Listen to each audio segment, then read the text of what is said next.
maamulka dawladda oo degmada Gabiley ayaa muddooyinkii u dambeeyay ka waday gudaha magaalada Gabiley mashaariic horumarineed oo dhowr oo isugu jira dayactirka sariimada sare iyo wadooyin badan oo ay soo kordhiyeen gudaha magaalada Gabiley. Haddaba waxa kormeer ku tagay maayirka degmada Gabiley Shacaib Maxamed Muuse iyo xogayaha fulinta dawladda hoose mashaariicdan cusub oo ay hirgelinayaan sanadkan cusub ee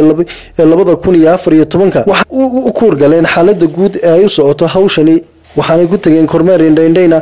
ugu horeyn waxa halkaasi ka hadlay maayirka degmada Gabiley Shacaib Maxamed Muuse waxaana ka mid ah hadaladiisii waxaan u soo jeedsanay oo diyaar u nahay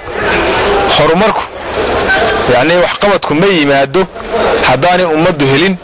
hoggaan sare oo daacada oo ka daacada arrimaha wax qabadka sida madaxweynaha Jamhuuriyadda Soomaaliland oo kale ee madaxweynaha dalka maanta waa hoggaan diyaar u ah guud ahaan Jamhuuriyadda Soomaaliland oo wax laga qabto ay ka go'an tahay waa hoggaan aanu soo shaqadin tagin dalka iyo dadkaba laakiin u yimid inuu wax taro oo taariikh ka tago waxaanu markaa annaguna qayb ka nahay xukuumadda maanta lagu tilmaamo xukuumaddii horumarinta iyo waxqabadka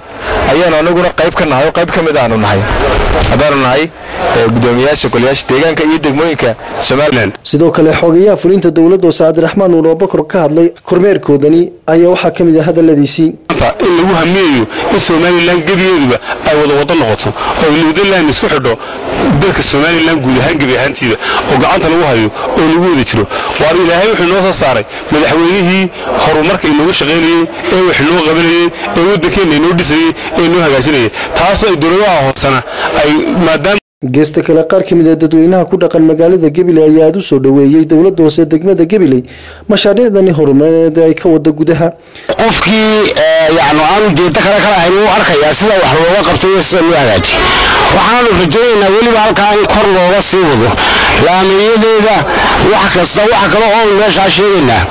intii maayir soo markay waayo waxaan arkay maanta waday fara badan oo gobolkii Gabiley aan kooga sagan wada haysan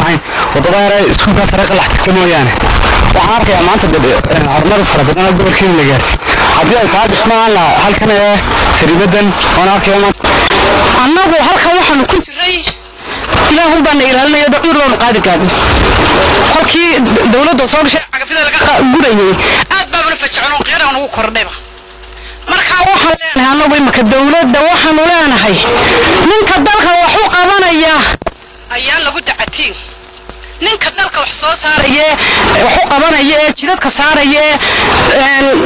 waxa jira ana fard dawladda hoose degmada Gabiley ayaa sanadkii aynu soo dhaafnay qiimeyn uu sameeyay ururka saddex ka gashay kaalmaha ugu horeeya ee dawladaha hoose ee Soomaaliland qiimeyntaasi oo ahayd mashaariicdii ay hirgelisay dawladda hoose degmada Gabiley. Cabdiraxmaan Xaaji shabakada wararka Gabiley News Gabiley.